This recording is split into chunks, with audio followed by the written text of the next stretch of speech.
Frank, we're about to see it begin. It's, what is that? 7 minutes, 7:55. Frank McGee, you there? Yes. And it's getting mighty close. And though we take this in part rather matter-of-factly, I can remember, and I'm sure you can too, David, when we were kids, that one way of separating the nuts from the normal people was to ask a person, do you think a man will ever be on the moon? And if he said yes, you chalked him up as a nut. Right. And if he said no, you said, well, that fellow's all right. Well, it's about to happen. Well, 7 David, minutes. well, there it sits out there. The culmination of, 25, somewhere between 25 and $33 billion. The skills and dedication of about 300,000 technicians, 11 3/4 years of time, the solemn but certainly risk-filled pledge of a president, some heartbreaking failures and some stirring successes. This is a day of little kin to that October 4th, 1947, when the shrill and persistent beeps of Sputnik, as it wheeled about the autumn skies, shoved us, unprepared and awkward, into the space age.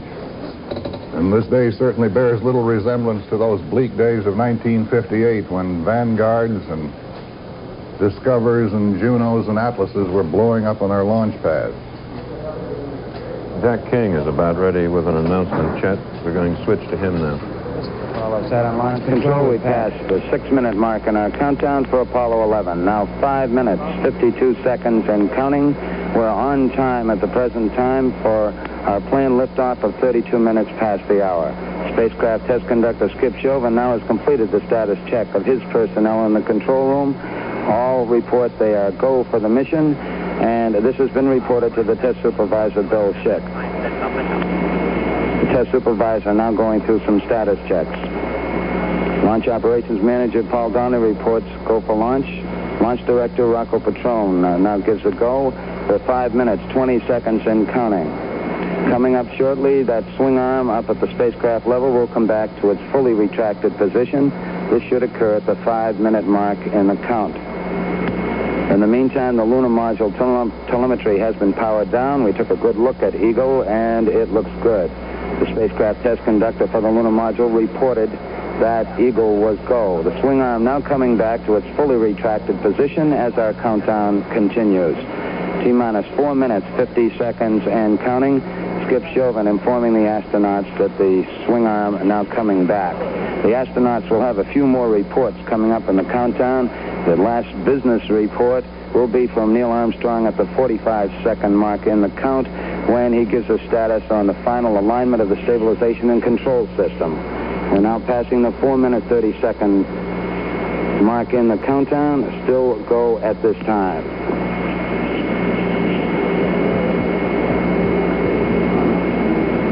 4 minutes, 15 seconds. The test supervisor now has informed launch vehicle test conductor Norm Carlson you are go for launch. From this time down, Carlson handles the countdown as the launch vehicle begins to build up. We're now hitting the 4-minute mark. 4 minutes and counting. We are go for Apollo 11. We'll go on an automatic sequence starting at 3 minutes and 7 seconds.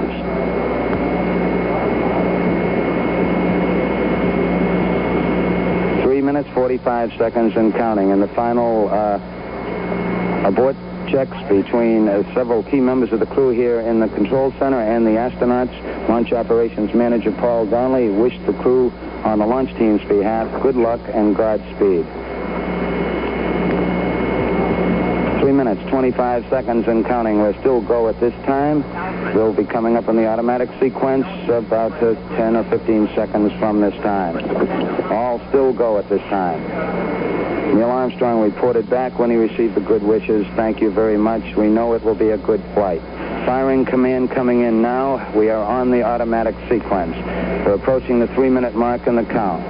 T-minus 3 minutes and counting. T-minus 3. We are go with all elements of the mission at this time.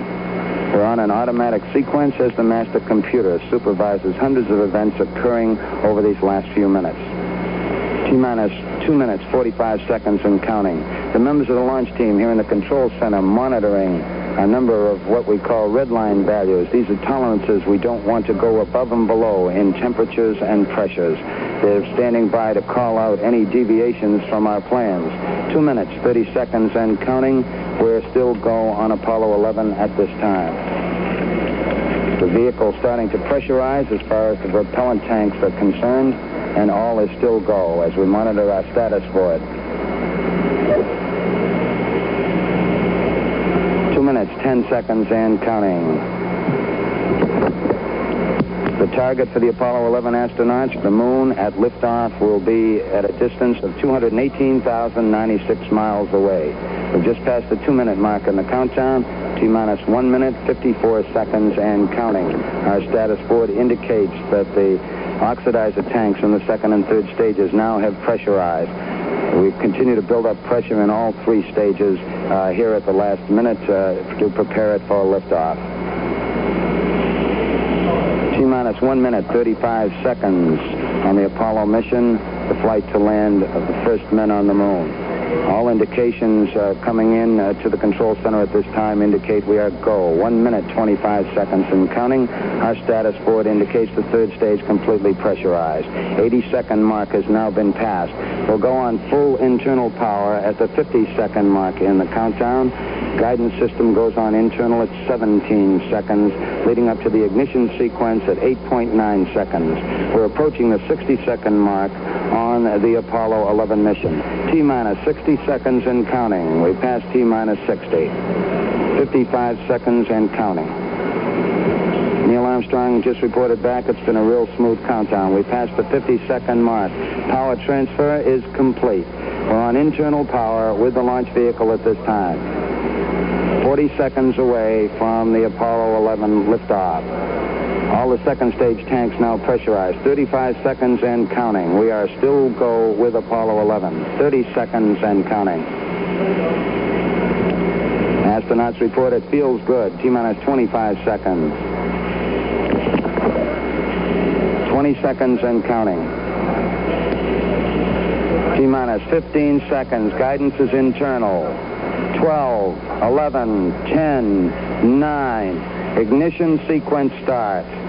6, 5, 4, 3, 2, 1, 0. All engine running. Liftoff. We have a liftoff. 32 minutes past the hour.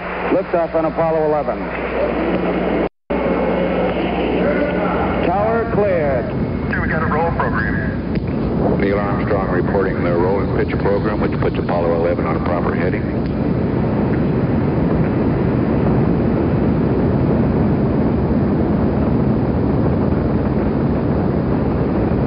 Plus 30 seconds. Roll complete and pitches program.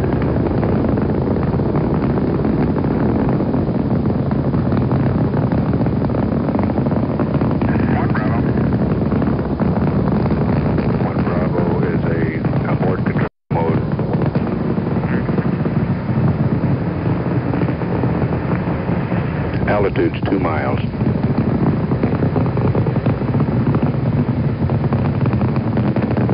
Apollo 11 Houston, you're good at 1 minute. Downrange 1 mile. Altitude 4 miles now. Velocity 2,195 feet per second.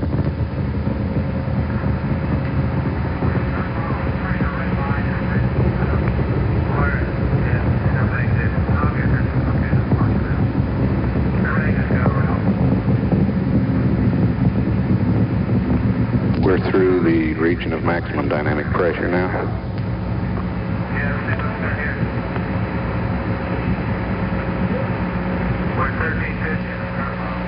Set 8 miles downrange, 12 miles high. Velocity 4,000 feet per second. Stand by for mode 1 Charlie. Mark, mode 1 Charlie. 1 Charlie. Cliff Charlesworth taking a staging status. This is Houston, you are go for staging.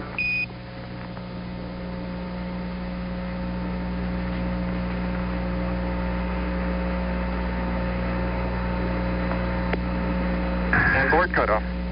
Inboard engines out. I'm inboard cutoff.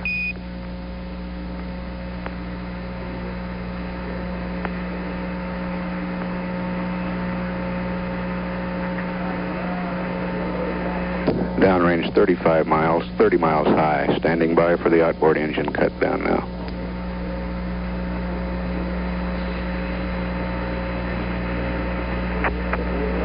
There it is, right on the tick. Station. And ignition.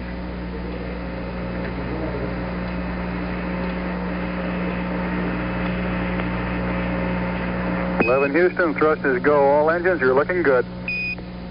Hi, Roger. You're loud and clear, Houston.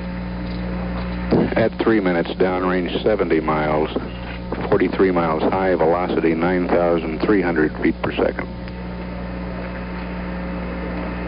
We got skirt step. Roger, we confirm, skirt step. Tower's gone. Roger, tower. Neil Armstrong confirming both the engine skirt separation and the launch escape tower separation. Houston, be advised the visual is go today. This is Houston, Roger, out. Yeah, they finally gave me a window to look out.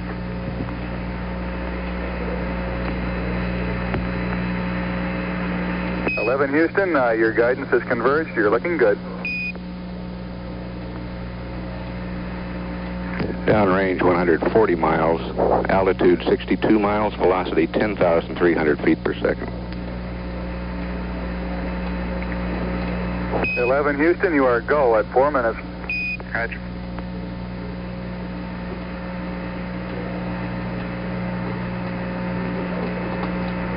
Apollo 11 right on the ground track.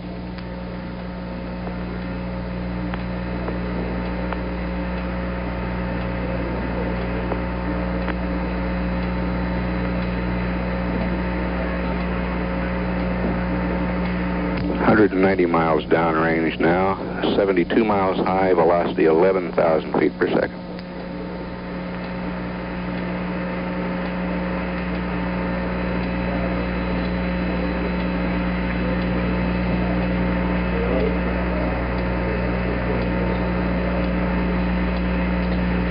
Tracking it for quite a long period of time here with the Air Force cameras.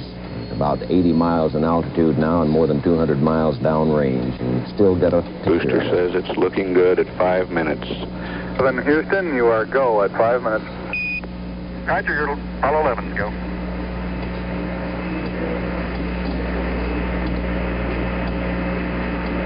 Downrange 270 miles, altitude 82 miles, velocity 12,472 feet per second. Fly to S4B to COI capability. Okay. Mark, S4B to COI capability. Roger. We're losing sight of the spacecraft, so we'll go to our animation of it and follow the sequence. Using the S4B if necessary. You're sitting in your living room. Oh, thank you. You all are coming through beautifully, too.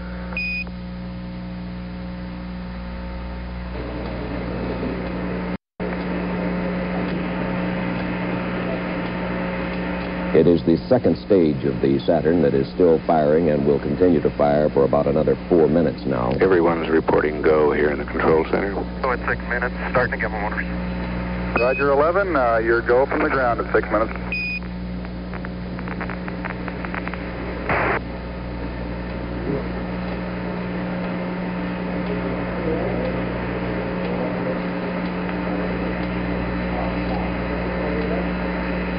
Apollo 11, this is Houston, level sense arm at 8+17, outboard cutoff at 9+11.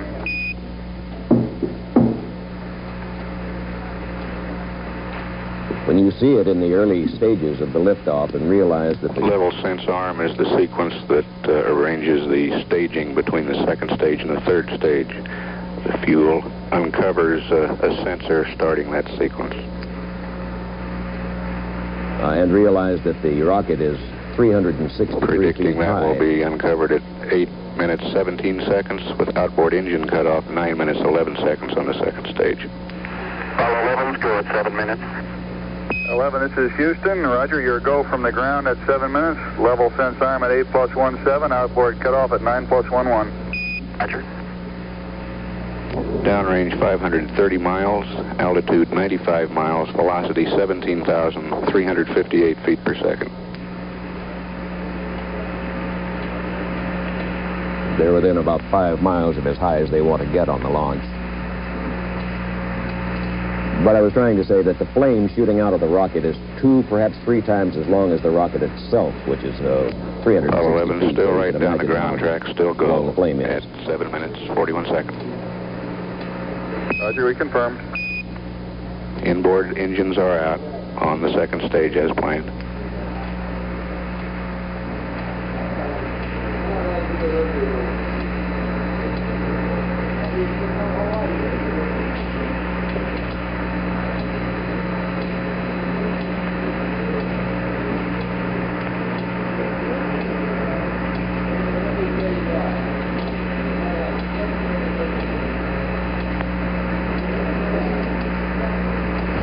Apollo 11, go on all sources. New York, go at 8 minutes.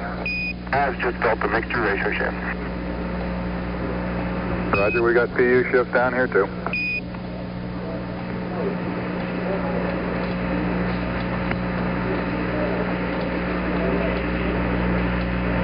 United States for it. These thunderstorms downrange is about all.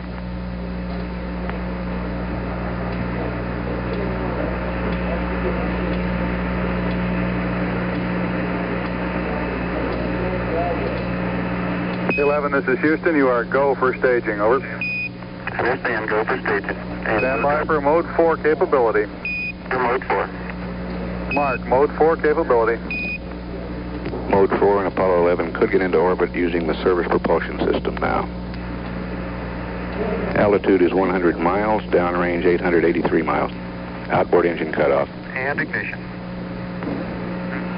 Again, right on time. Ignition confirmed. Thrusters go, 11. And now the And we third have a stage good is third propelling stage them. now. It stays with them for some time yet.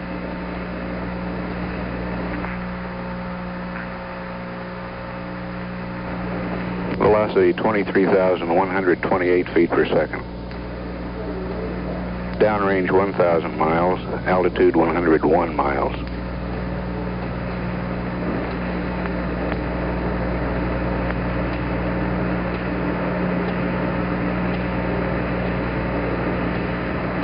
Apollo 11, this is Houston. At 10 minutes, you are go.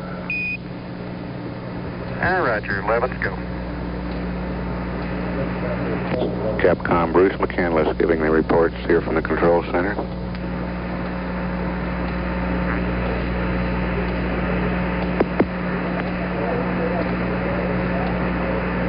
Apollo 11, this is Houston. Predicted cutoff at 11 plus 42. Over. 1142, Rich. It'll be 11 minutes and 42 seconds into the flight when the third stage comes Downrange off. 1,175 miles. Velocity 24,190 feet per second. Altitude 102 nautical miles.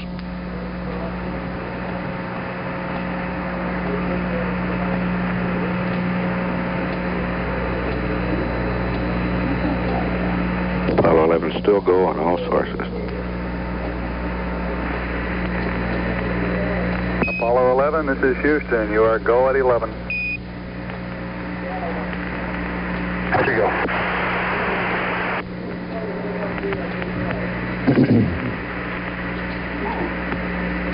We're predicting third stage shutdown at 11 minutes 42 seconds.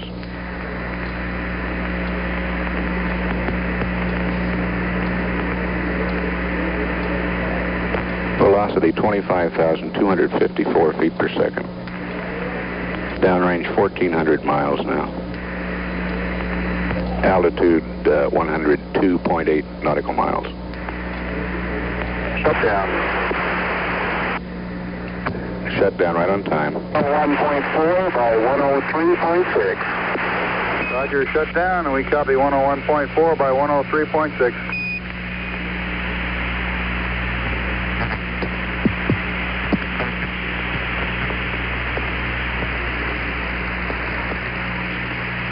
Apollo 11, this is Houston. You are confirmed to go for orbit. Well, they, in fact, are in orbit.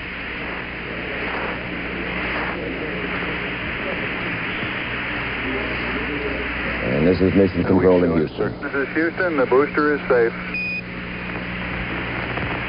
All Roger. Show velocity at insertion 25,568 feet per second.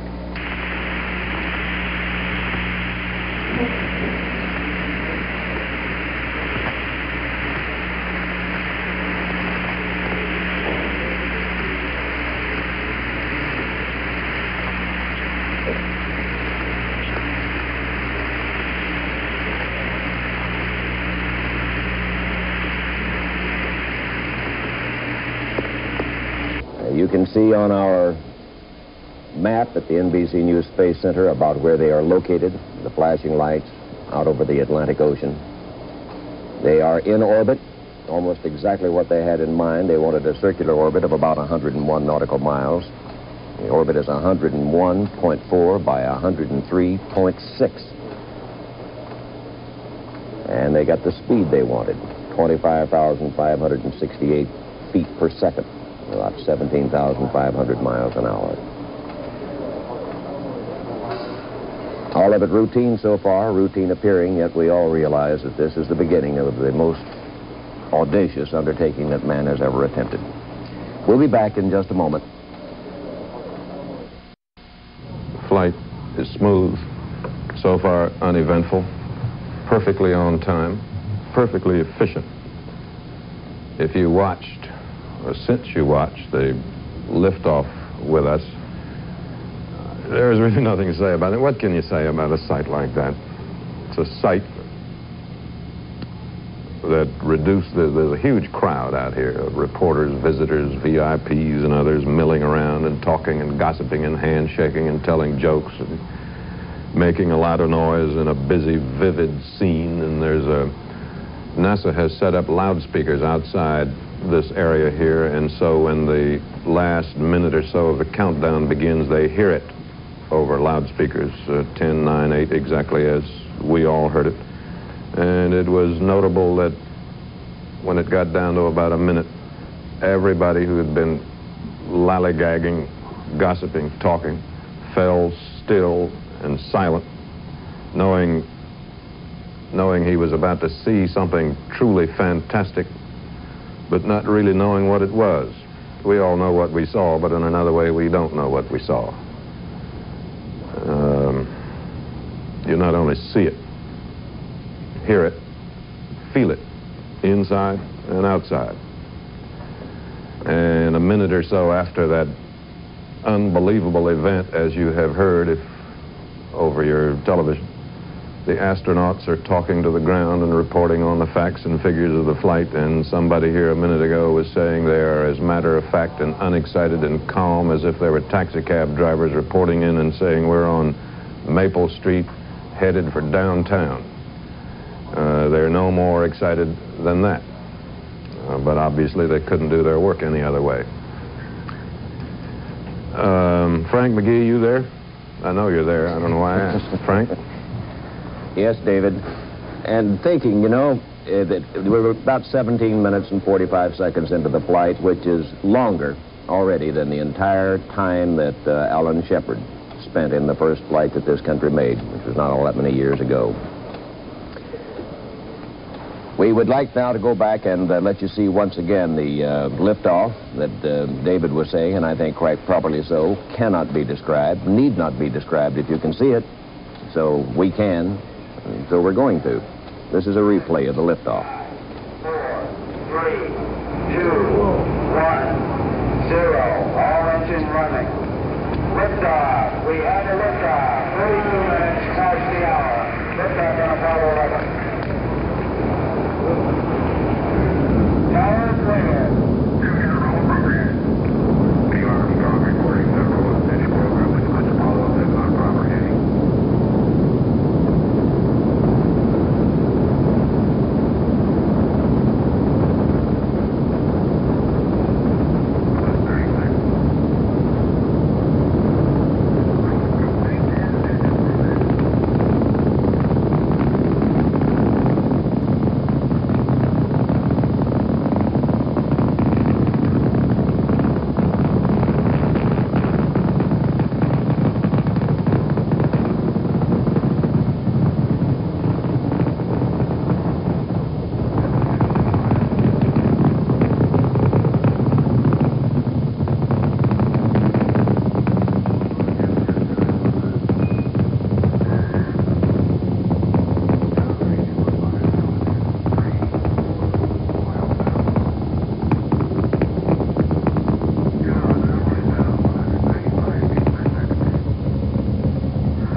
And that was the liftoff. It was all done, the last 3 or 4 minutes of it, completely automatically. Nobody had to push any buttons. Computers did the work, guiding the 3 men into the proper orbit. They with hands off, except for one switch that would cancel the mission, abort them if need be. It wasn't. There was, of course, on this launch a great deal of activity inside the spacecraft and chatter back and forth between the crew and the ground. In a pre-flight interview, the Apollo 10 astronauts, Thomas Stafford and Eugene Cernan, gave NBC News a rundown of the events just after the liftoff and their own personal recollections of all of it. The liftoff sequence, you heard Stoney called liftoff. He monitored this in the blockhouse, and when the TV saw the actual physical separation of the booster on the pad, that was when Stoney gave his go. With that, Neil and the crew would feel a slight increase in pressure on their backs, and at 12 seconds, the booster cleared the tower. Then at the same time, the roll program and the pitch program would start within a second of that time, and that's what you heard them call out. That's when the booster starts to roll 2.5 minutes, then it'll pitch down range as it goes out over the Atlantic. We've cleared the pad, and also the launch mission director gave the call tower clear when he visually saw the end of the booster clear the umbilical tower. And at that time, from on the ground, you noticed that the booster started to pitch over, and then you heard the Mission Control Center in Houston report a mode 1B. That occurred at 42 seconds. That means it's a different type of abort mode, and that you'll have. Then later on, you'll hear the call max Q. And max Q, the dynamic pressure around the spacecraft is increased to a certain point, and then it'll decrease beyond that. And up to then, it starts to scream and howl inside. However, it wasn't as loud as the Gemini, because we had a boost protective cover over. We had a fairing out in front, where Gemini was just a blunt nose going through it, and also the Gemini spacecraft cabin was smaller, and the spacecraft was not really as beefy as the Apollo. About 50 seconds, or about 14,000 feet.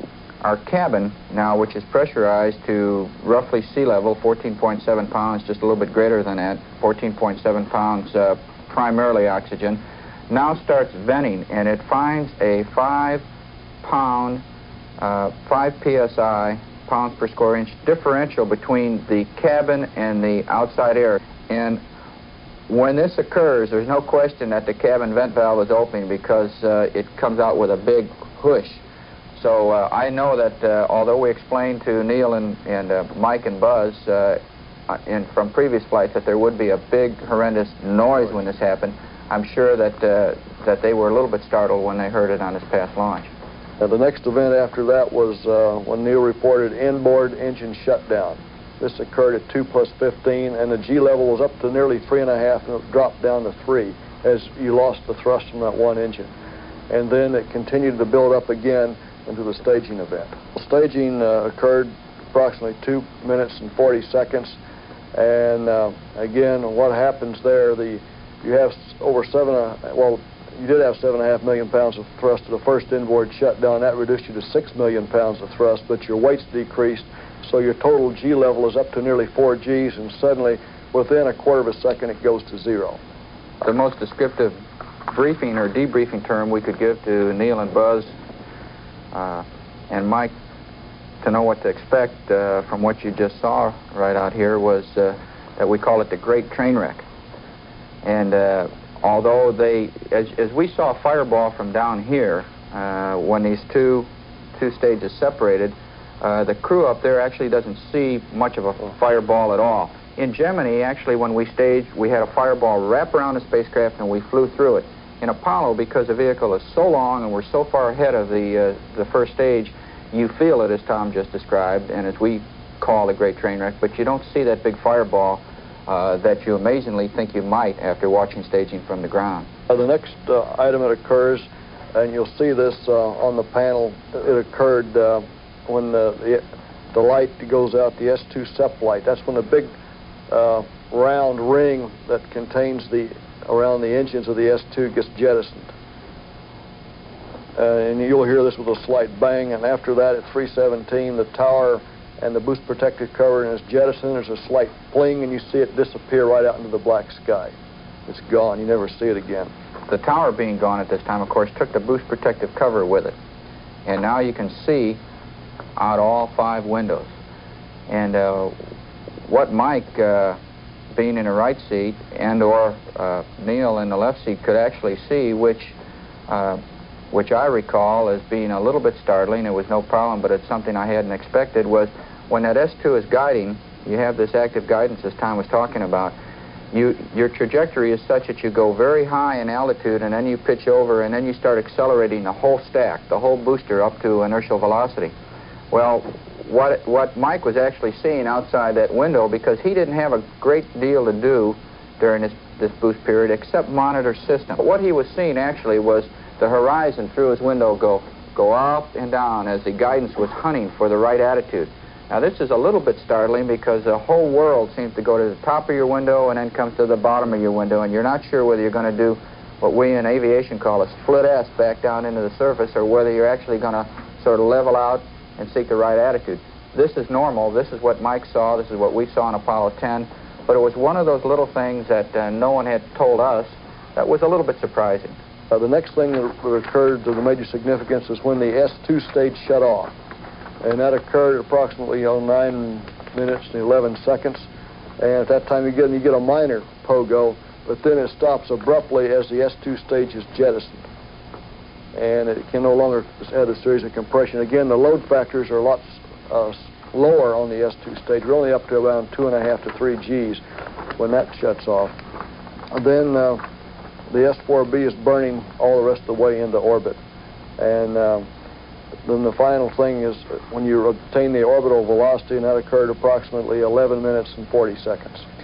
I'm perhaps be forgiven for saying that I find that fascinating. We've talked with the astronauts on I don't know how many flights, but always prior to the flight, and asked them what they think it's going to be like, what they think it's going to look like and feel like. But this, to my knowledge, is the first time we have had them after the flight and have them tell us not what they expect, but what they experienced. And I think it adds something to it. We'll be back in just a moment. The Apollo 11 Saturn V combination, which took off from Cape Kennedy about 30 minutes ago, weighed 6,300,000 pounds at the time of firing. During its journey, it will burn more than 86,000 pounds of fuel. That was just in the 3 seconds or so between ignition and liftoff. And from that point on, Apollo 11 will continue to lose weight constantly upon its landing. When it comes back, it'll weigh a little more than 31,000 pounds. Now let's go to Mark Landsman at Wapakoneta, Ohio. Tremendous. We're most happy. What is a parent's feelings at a moment like this? It's just a feeling of Thanksgiving. Have you been waiting anxiously for this moment? Yes. Yes, we're very happy that the first stage is completed and such a fine takeoff. As you sat and watched the liftoff, did you think about the risks involved? Not so much. I was prepared for that ahead of time. How do you go about preparing yourself? My inner faith helps me. When did you last talk to your son? Yesterday, about noon, we had a nice long talk with him on various subjects, mostly pertaining to the family. The rest of the family is, of course, at the Cape, and our near relatives and even distant relatives are down there to view the launch today. Those were the parents of Neil Armstrong being interviewed by Mark Landsman in Wapakoneta, Ohio.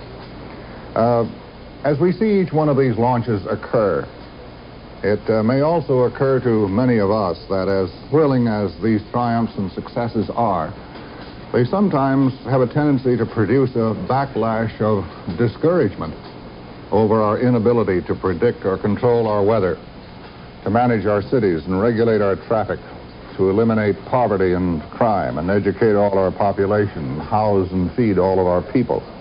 At the same time that there is euphoria and triumph, there may also be a backlash of some disappointment, because it may occur to us frequently that if we can correlate 22,000 flight steps and 9 million pieces of hardware and make them function as perfectly as all of this, why are we failing with some of our other problems? Therefore, Apollo 11 increasingly perhaps has become the symbol of a dawning suspicion that political, social, and spiritual excellence may not automatically follow technical achievement, that the two are separate. Many realize that our junkyards, the industrial slums and slag piles, the oceans of beer cans, and the urban sprawl are fruits, in one way, of technological advance.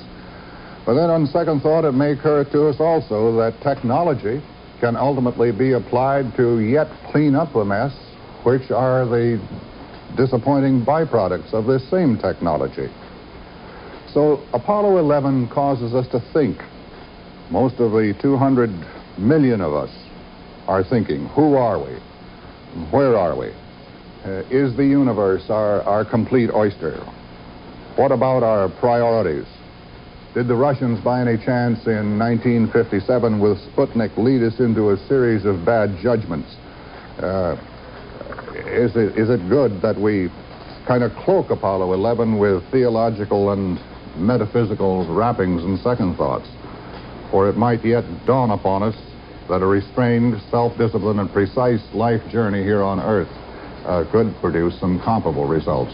Well, Frank, I was about to pose a question to you. That we knew that this was going to occur with Apollo 11.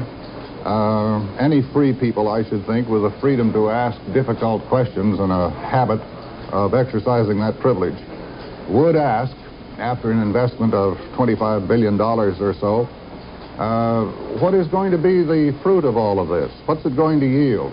What's going to be the return? Indeed, Apollo 11 does come at a time when it's increasingly difficult to sell the concept that we go to the moon just because it's there, or that we think we can do it, or that we go just for the sheer excitement and exhilaration of it.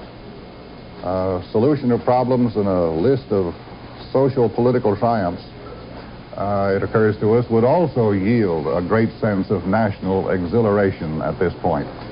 So as Apollo 11 takes off and the moon journey begins, and as it concludes, I suppose most of us Americans are going to be wondering about our list of priorities. And it was interesting to note that the Reverend Ralph Abernathy of the Southern Christian Leadership Conference led a group of 15 persons, most of them children, to Cape Kennedy, to say that the United States should match its efforts in space with a program to feed the hungry on Earth. Abernathy said that America has reached out to the stars, but has not reached out to her starving poor. Well, Dr. Thomas Paine, administrator of the space agency, then met with Abernathy yesterday and told him the Apollo would not be sent to the moon if that would solve the problem of hunger in the world. He said the national unity and purpose which makes the moon flight possible also and ultimately can be brought to bear on poverty. Frank? This question that you posed, Chet, about what does it gain us has been posed to everyone in the program, I suppose, from the top officials to the astronauts themselves, and it's hardly fair, really, to ask them because their minds don't run in those channels. But it is a good and sensible question to ask. And they have great difficulty in answering because they can't point to anything really tangible. They can't say, look, that thing standing there, whatever it might be, is a result of this program. And the best answer that I've been able to piece together from them, and I don't necessarily accept it as being adequate, but at any rate it's the best answer that I can recall them having put together, is that out of it will come a technology that the government has succeeded in harnessing the resources of the government, the scientific community, of the universities, and of industry, and managing this successfully to tackle extremely difficult problems and do extremely unlikely things. This is an accomplishment which cannot be denied, and out of it, good things could happen. We, after all, do have the technology to clean up the water. We have both what they call the software and the hardware to do it. We have the technology, which is to say we know how to clean up the air. We have the software and the hardware to do it. And heavens knows we know how to feed people, and we know how to build houses. What is lacking at this point is a determination to use the technology at hand to solve those problems, the will to do it. About the only thing that we don't know how to do is change people's minds and make them like each other. That's not a matter for technology, but the rest of it is at hand if the decision is made to do it. David? They're in orbit, and everything is fine. On the score, on the subject you were talking about, it seems to me that the flight we have seen begin today was a combining of technology and romance in a way they never have been combined before, which is to say that the engineers now are doing what poets and romantics have imagined. And perhaps there will always be a gap between what man imagines and what he is able to do, because it is easier to think about doing something than it is to do it. But so long as the gap between imagination and reality is not too big, we may even preserve some degree of sanity.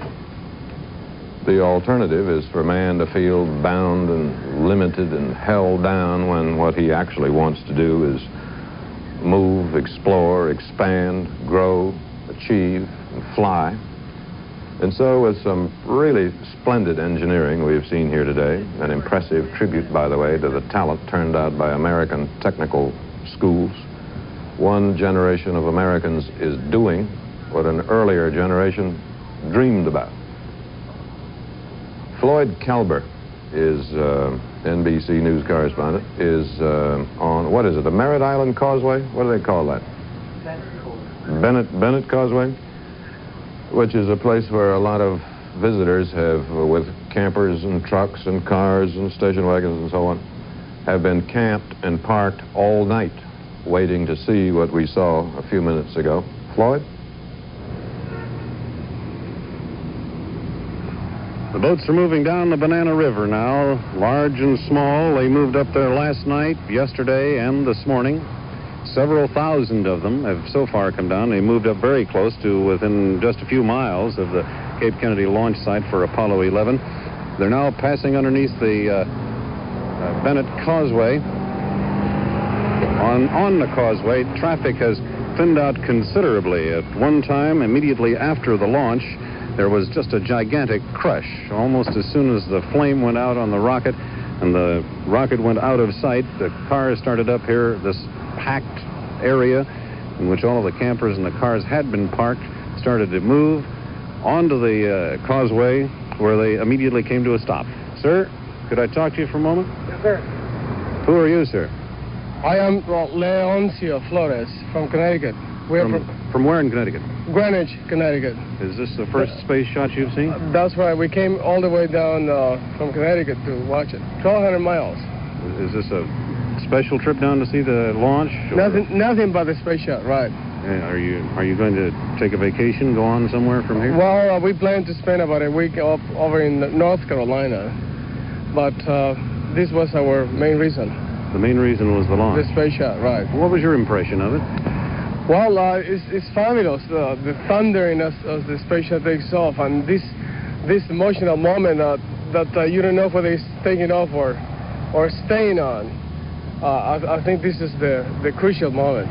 Did you have some concern? Yes, I was.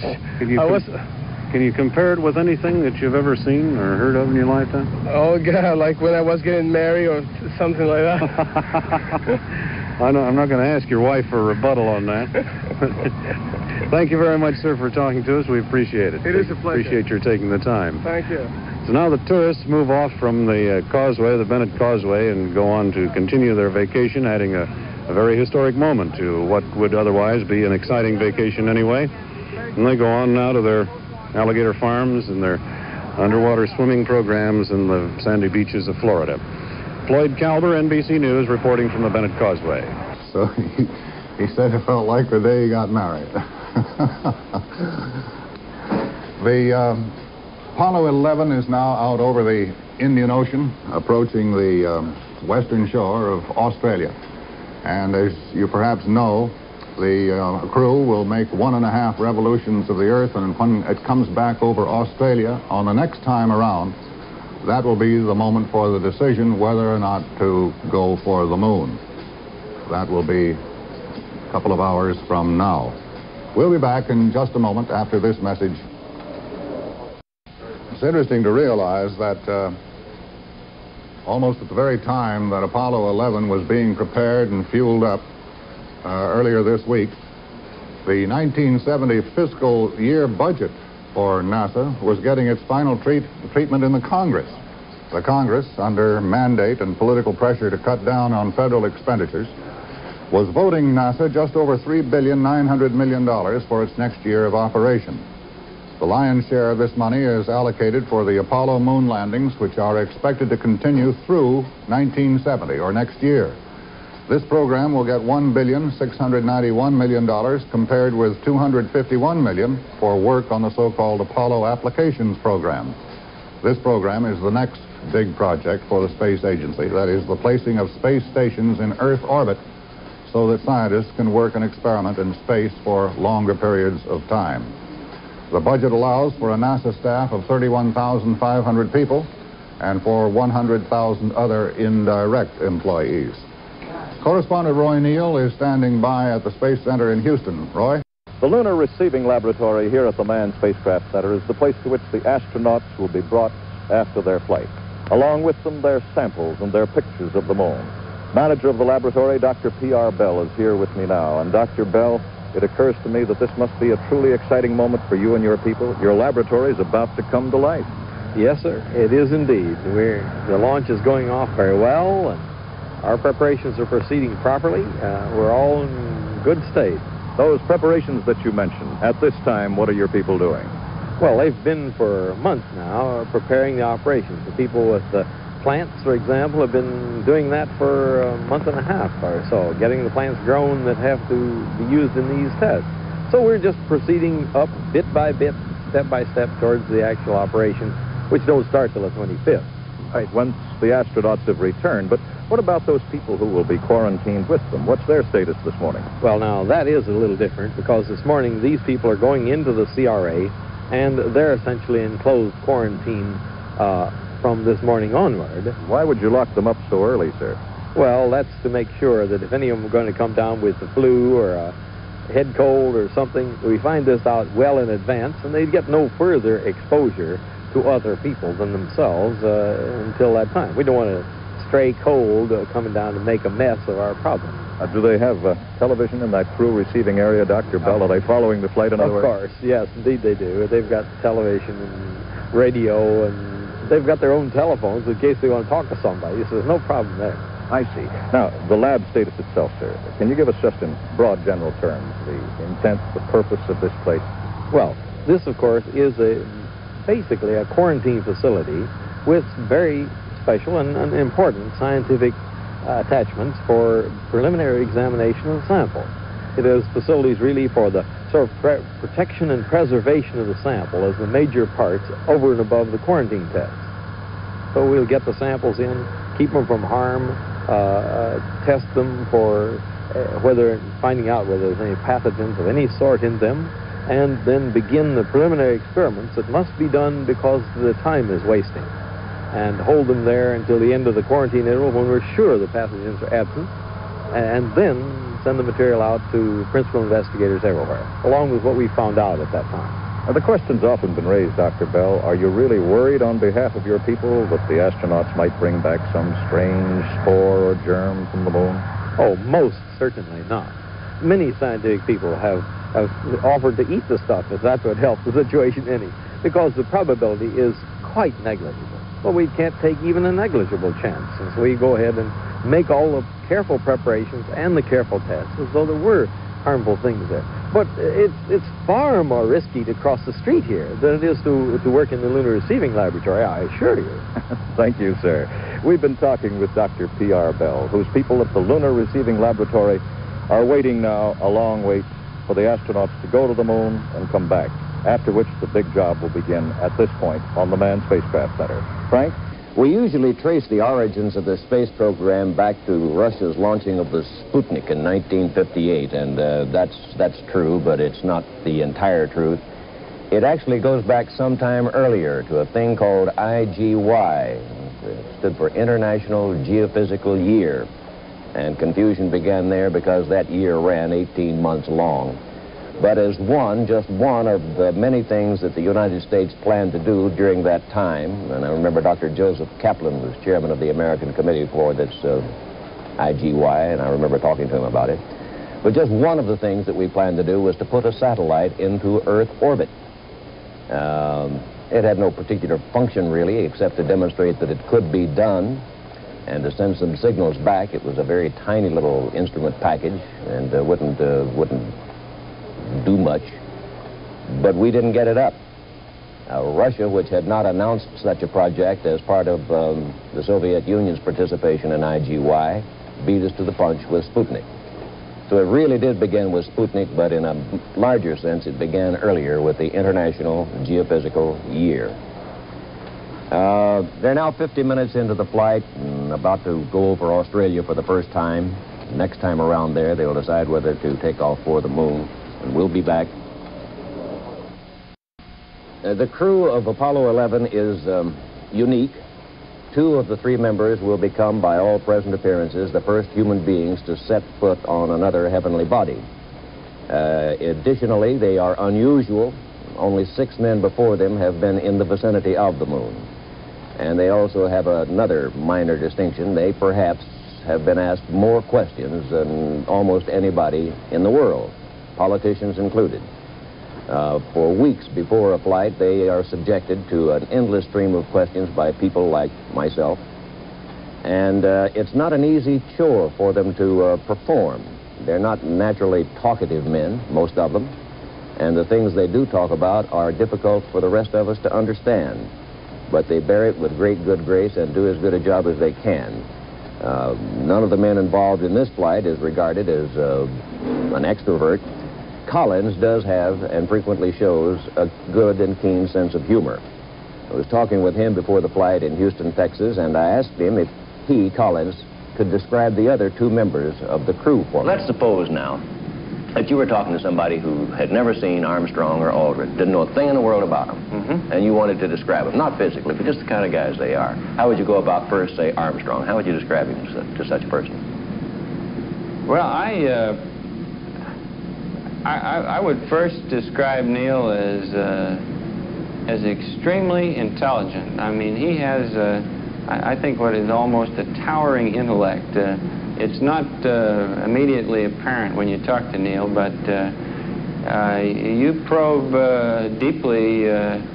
Hard thing to do with Neil. He likes he has his own barriers erected, but if you probe through those barriers, you'll find Neil is, as I say, that's my first impression and most lasting impression, extremely intelligent man, and not just in the very narrow field of space technology, but to cover a wide range of subjects. He's, I think, an outstanding individual. And Buzz, quite the same. Very, very, I think the 2 of them, if they have one characteristic in common, I would say intelligence. They're both extremely intelligent people, and it's tough to keep up with them. They both have a certain amount of reserve, too, which is not bad. Yes, I believe that's true.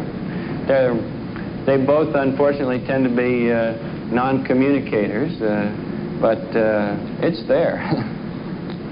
They tell me, I don't know Armstrong that well, but they tell me he has a pretty sly wit on occasion. He has. Neil has, I think, a wonderful dry wit. Yeah.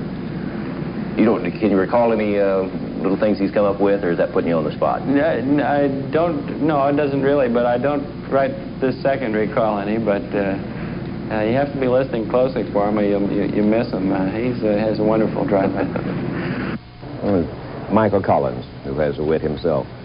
The Mission Control reported the heartbeats of the astronauts on their liftoff this morning and compared them to the rate of heartbeat that they had in their earlier flights. For Armstrong, his heartbeat this morning was 110. Now, that compares to a beat of 146 when he flew in the Gemini program. And Collins had a heartbeat of 99 today compared to 125 on his previous flight. And Aldrin's heartbeat this morning, as he took off from Cape Kennedy, was only 88 compared to 110 when he flew in the Gemini mission. So all three men had a lower heartbeat rate this morning than they had on their previous flights, which seems to suggest that there is some advantage to experience. Russia, by the way, had made no mention of today's flight in broadcast and the publications up until yesterday, or through yesterday, very little mention. And it appeared that they were pretty well going to ignore today's flight.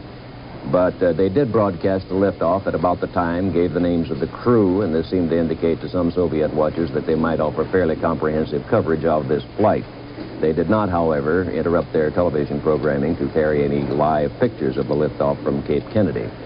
Nor has Moscow had any more to say about the Soviet Union's Lunar 15, which is now on its way to the moon, and with success should land there before the Apollo 11 crew does.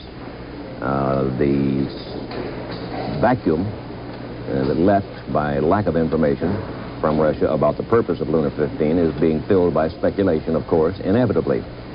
And the main current of speculation is that this is an attempt to send a device up and have it make a landing on the moon, scoop up a sample of the lunar soil, and return it to Earth.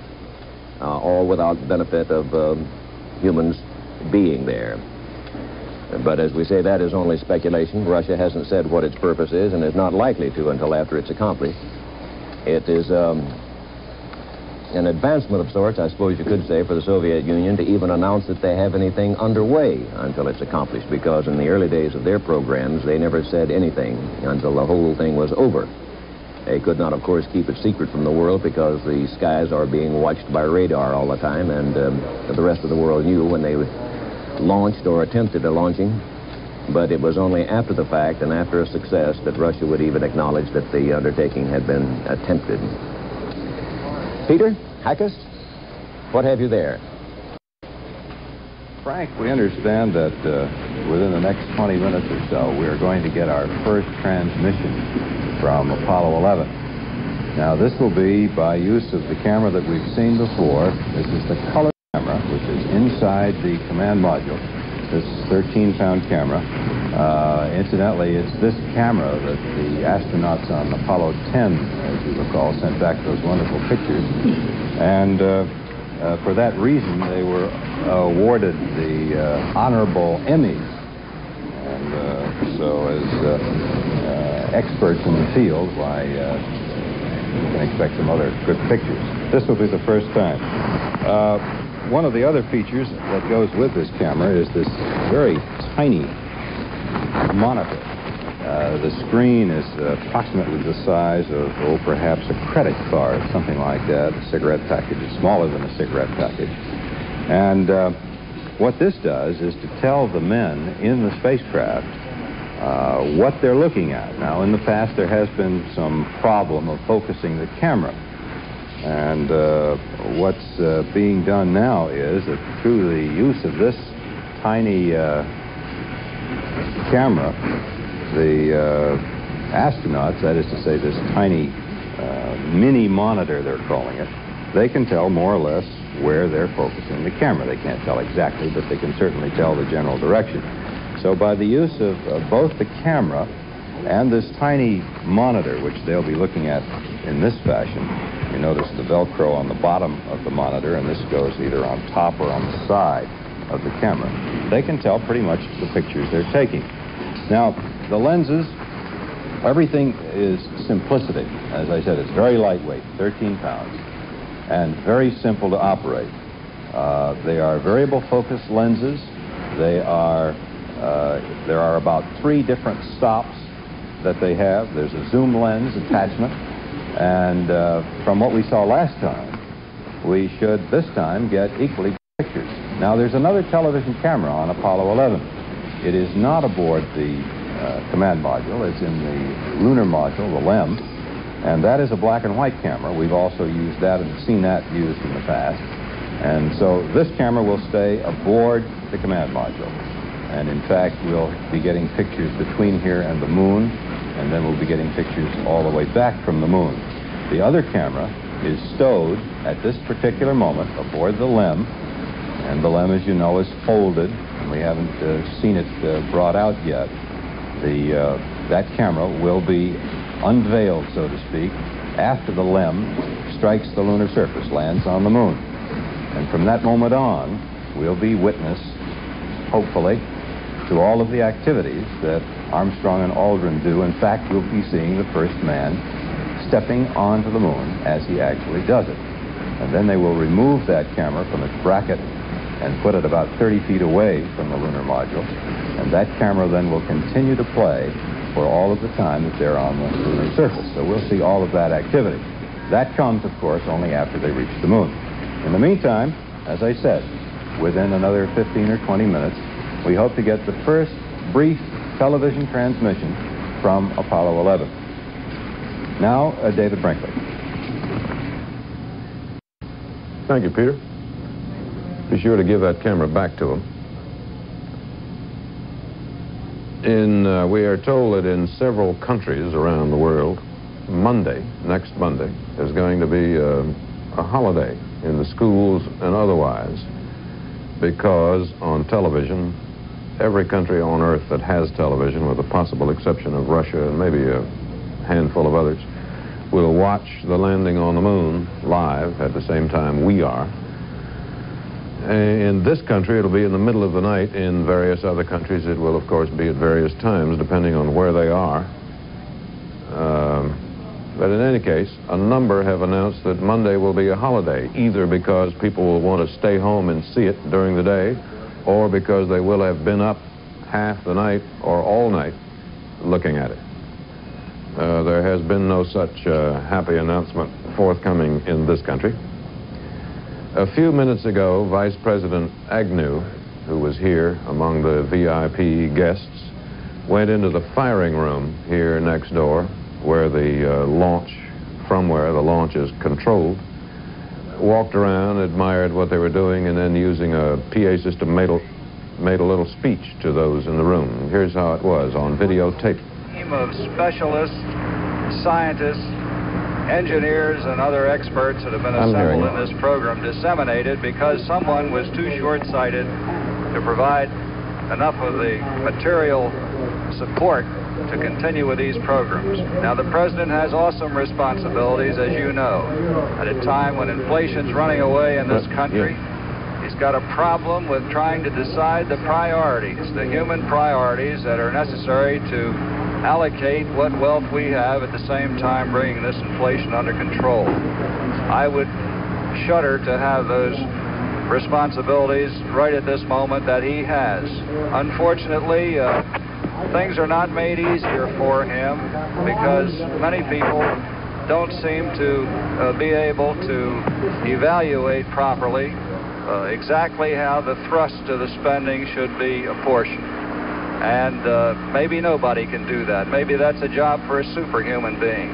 But I feel this, that as the President of the Space Council, and having had such an intimate contact with NASA and with the other agencies that collaborate so wonderfully to bring about these results, that this is America, that this is the future of our country, and that the gains that come from this program are going to be the greatest, going to constitute the greatest fallout for the advancement of all our citizens that anything we could do could bring about. So all I can say to you is we'll be there pitching for you, and you stick with us, we'll stick with you, and together we'll do this job. Thank you very much.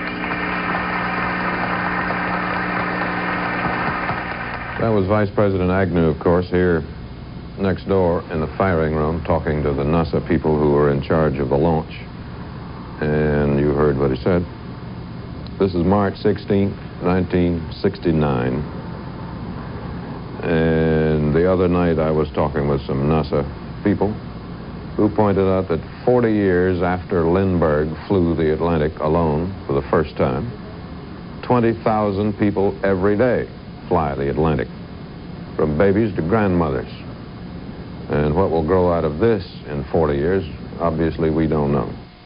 Despite all the drama of earlier space feats, despite all the discussions of scientific and philosophic implications, despite all the anticipation, it still was almost incredible. Centuries of dreaming, a decade of planning, were nearing a climax. and a special breed of 20th century explorer, the men of Apollo 11, were on their way. Spacecraft Commander Neil Armstrong, 39, not a man for small moments. Michael Collins, 38. His approach? Stay casual. Edwin Aldrin Jr., 39, part engineer, part scientist, all pilot. Altitude, velocity, light. 8.5 down, 220 feet. 15 forward. 11 forward, coming down nicely, 200 feet. 4.5 down, 5.5 down. Within 60 feet, 6.5 down, 5.5 down. 9 forward. Good. In 20 feet. 100 feet, 3.5 down, 9 forward. 5%. How many feet? 75 feet.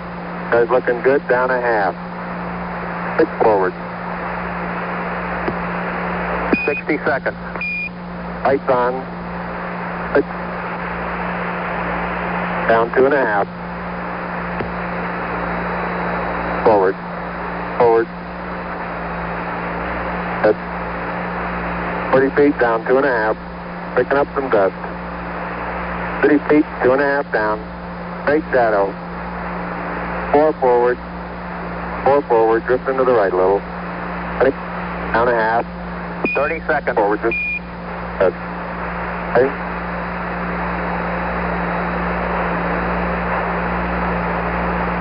Contact light.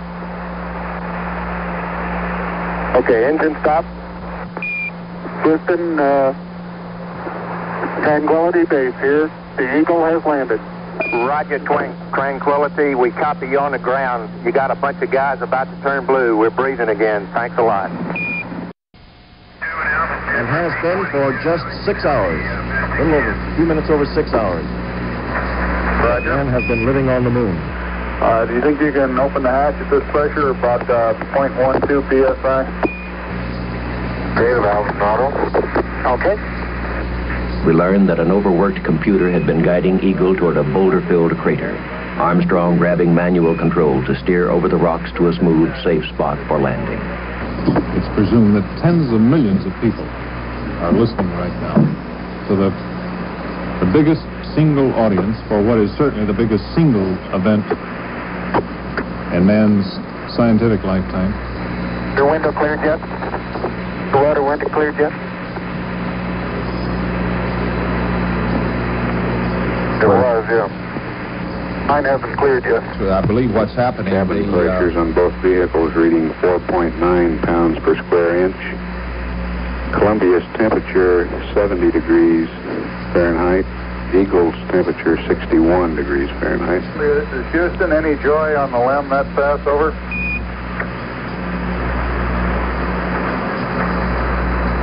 Okay, stowed. Make plus water hose to PGA. Columbia, this is Houston, over. Columbia, go ahead. Columbia, this is Houston. We'd like you to cycle the fans in cryo-hydrogen tank number 1, and LOS time this orbit is 111-19er-31. Correction, make that for the next orbit. You already have the ALS LOS for this orbit. Have the ALS LOS for this.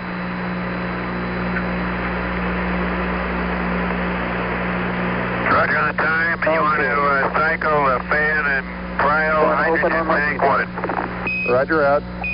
Go ahead, Buzz. This is Houston. Roger. Our comms just seemed to clear up a good bit. Did SM just go over the hill? Negative. He's been over the hill here for a minute or so. Hill here for...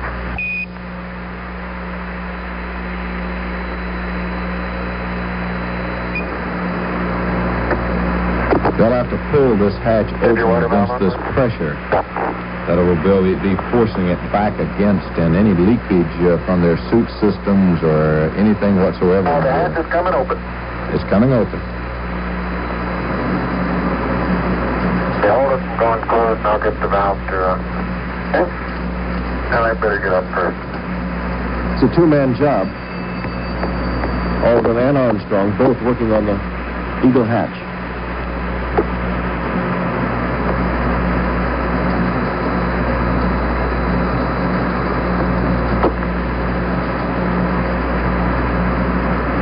Hatch reported coming open at 109 hours, 8 minutes, 5 seconds.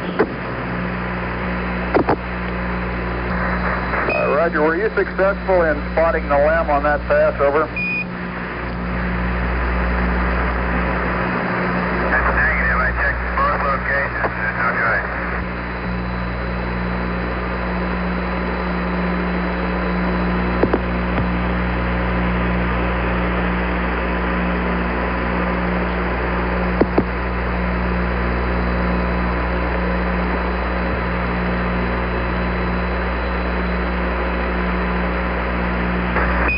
Okay, if you'd like to look again, next pass we have a different set of coordinates based on the onboard T-57 solution of them.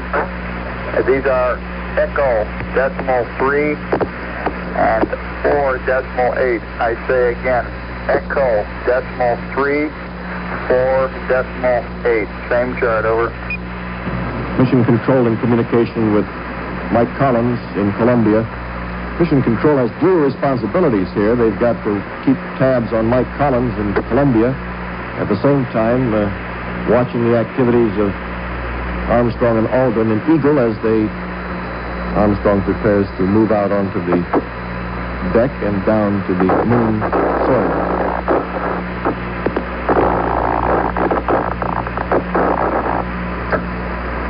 Of course, this is an activity they have rehearsed countless times in preparation for this mission,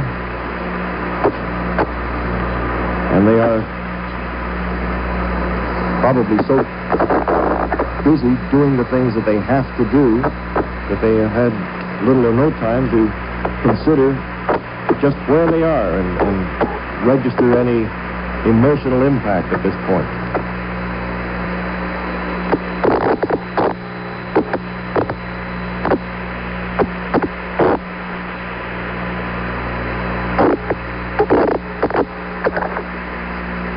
They've been on the PLSSs now for 16 and a half minutes.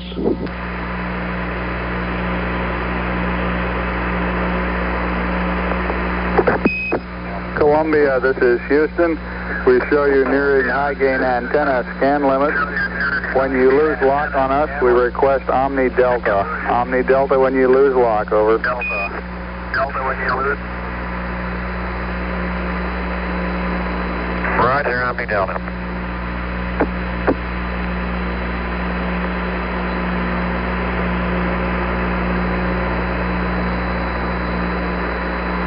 We're 8 minutes away from loss of signal on Columbia.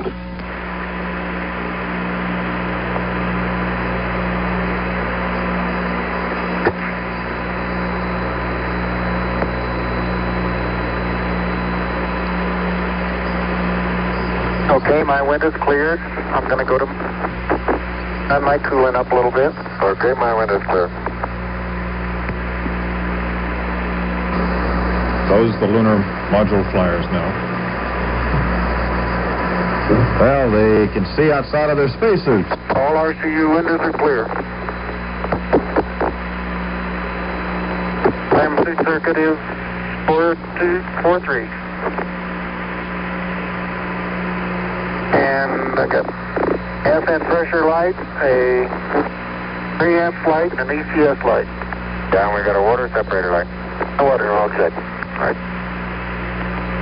And I'll look at your cabin fan, one circuit breaker. You look at the glycol secondary.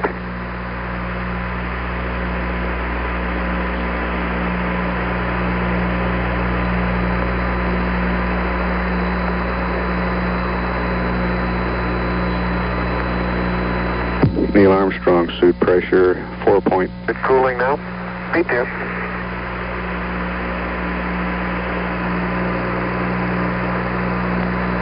Okay. I call pump secondary circuit breaker open. I can see that. I have to lean this way. Can't go any further. My cabin fan 1 is, yeah, that's good. Can you check it?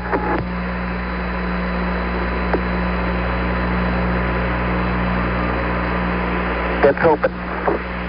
Verified. Okay. Non-pings radar circuit breakers open.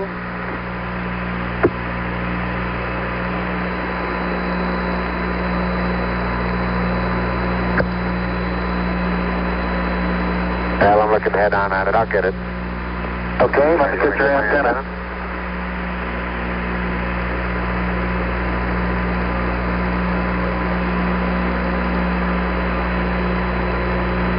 Out. Okay. About ready to go down and get some movement. My antenna's out. Right. Okay, now we're ready to hook up the LEC here.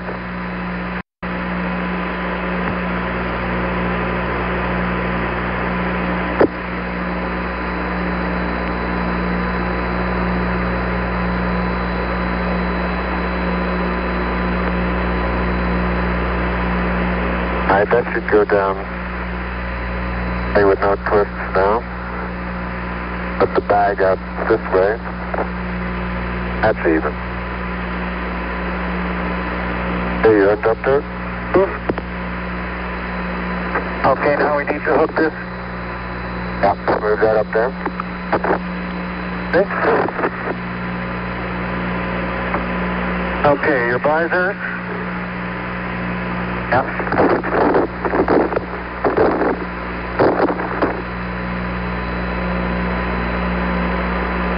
Look at your back is up against the bird.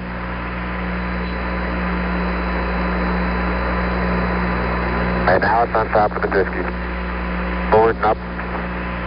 Now you're clear. A little bit toward me.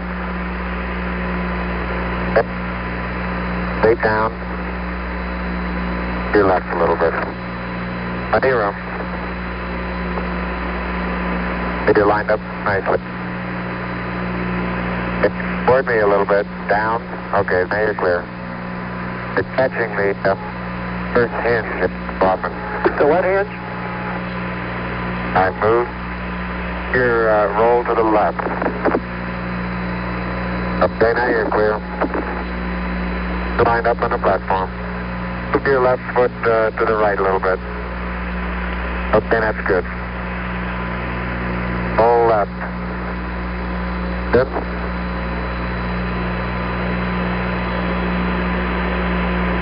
Okay, I'm going to check pass here.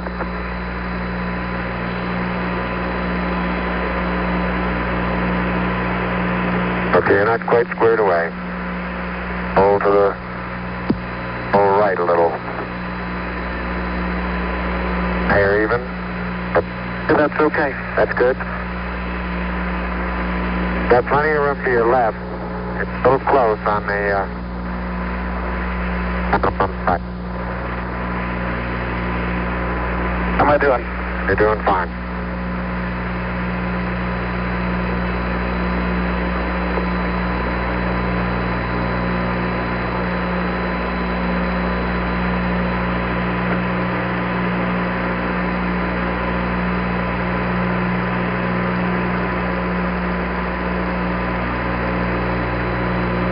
Okay, you want this bag?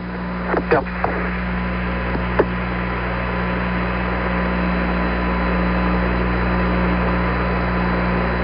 Better.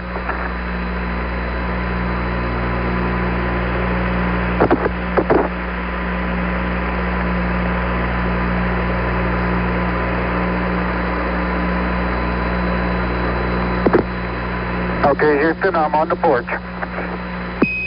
Roger, Neil. He's got 9 steps to go before he puts a left foot out on the lunar soil. Okay, stand by, Neil. Columbia, this is Houston, 1 minute, 30 seconds to LOS. All systems go, over. Columbia, there you are, minute, Neil. Okay. Get a little slack.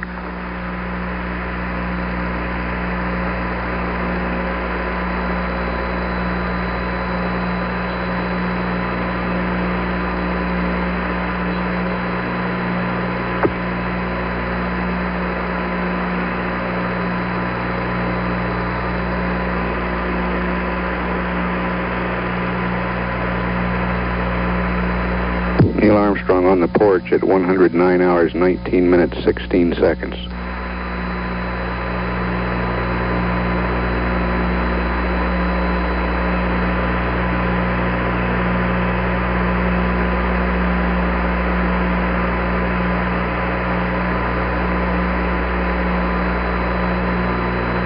You need more slack, Buzz? No, hold it just a minute. Okay.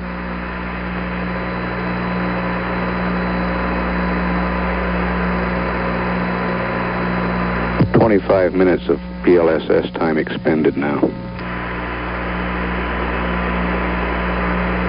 Okay, everything's nice and straight in here. Okay, can you pull the door open a little more? Right? Yeah. Okay.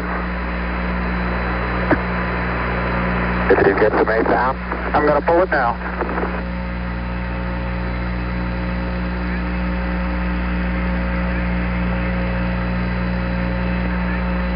Houston, the Mesa came down, all right.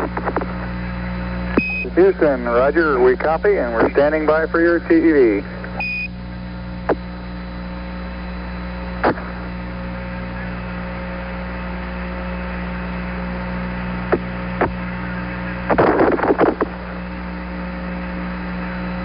Houston, this is Neil, radio check. Neil, this is Houston, loud and clear. Break. Buzz, this is Houston, radio check and verify TV circuit breaker in. Roger, TV circuit breaker's in. Read 5 clear. Roger. And we're getting a picture on the TV. You got a good picture, huh? There's a great deal of contrast in it, and currently it's upside down on our monitor, but we can make out a fair amount of detail.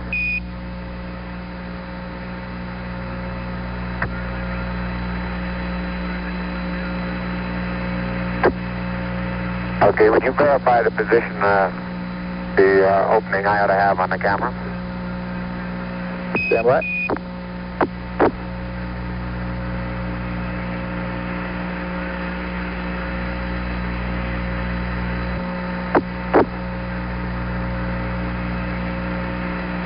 Okay, Neil, we can see you coming down the ladder now.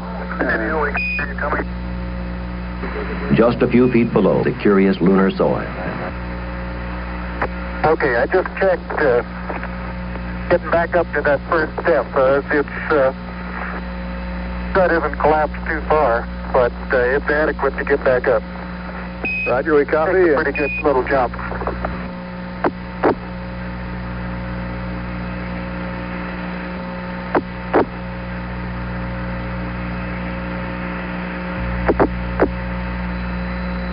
Buzz, this is Houston, F2, 1/160th second for shadow photography on the sequence camera.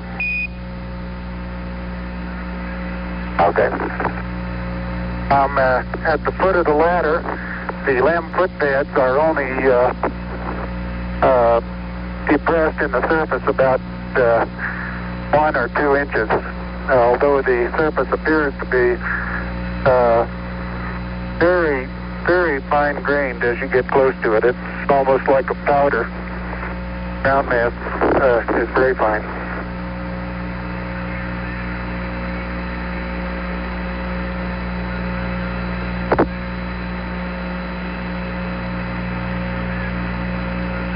I'm going to step off the LEM now.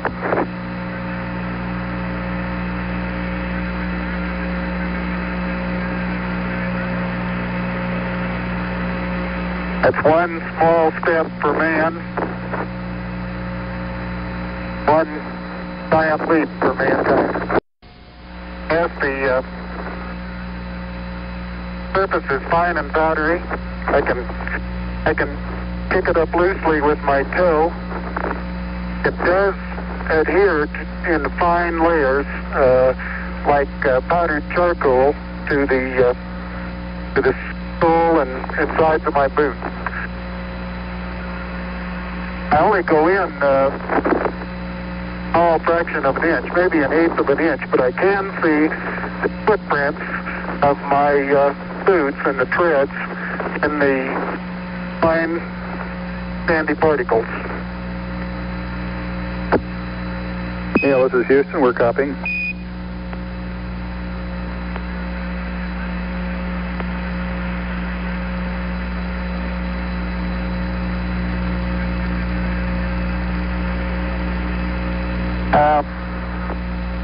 There seems to be no difficulty in moving around as we suspected.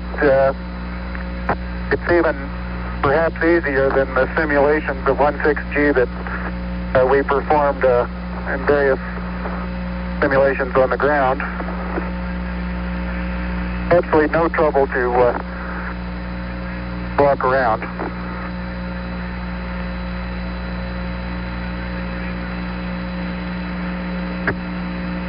The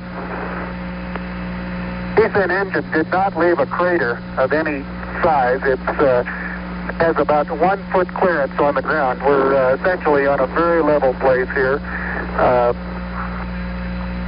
I can see some evidence of rays emanating from the descent engine, but very insignificant amount.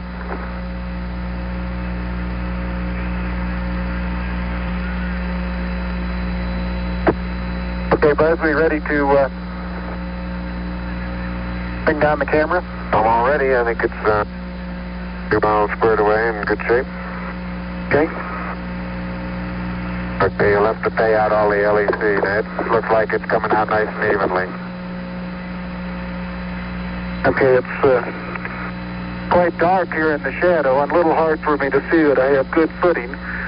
I'll work my way over into the sunlight here without looking directly into the sun. Okay, it's taut now.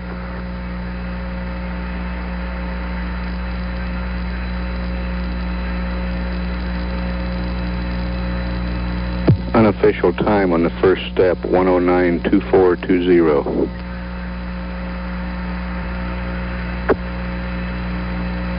Okay, I think you're pulling the wrong one. Okay, I'm ready to pull it down now. There was still a little bit left in the...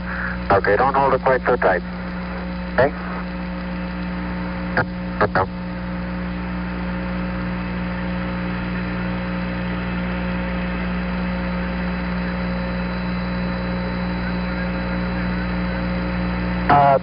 Looking up at the LEM, I'm standing directly in the shadow now, looking up at Buzz in the windows.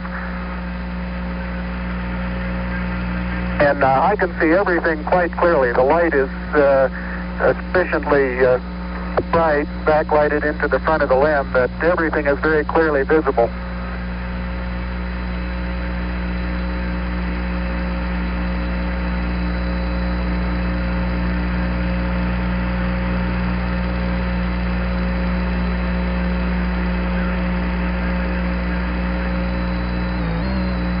Okay, I'm going to be changing it up. Okay. Neil Armstrong moving around on the lunar surface now,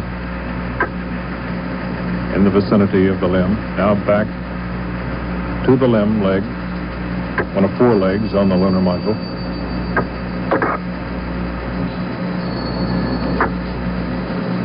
Checking the struts to see how they withstood the landing. It's a lunar dawn and long shadows are cast. But the picture is quite clear. You can see Armstrong moving about. It appeared at one point there that there was a change in polarity in the camera picture. That may have been caused by the bright sunlight when he moved into a lighted area.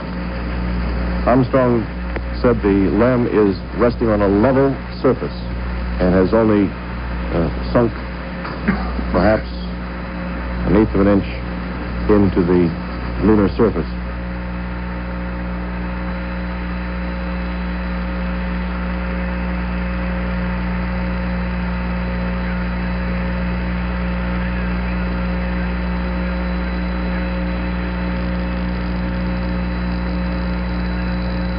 The surgeon says that Camera installed on the ICU bracket. the surgeon says the crew is doing well. Data is good, crew is doing well. I'm still in the LEC on the secondary stretch.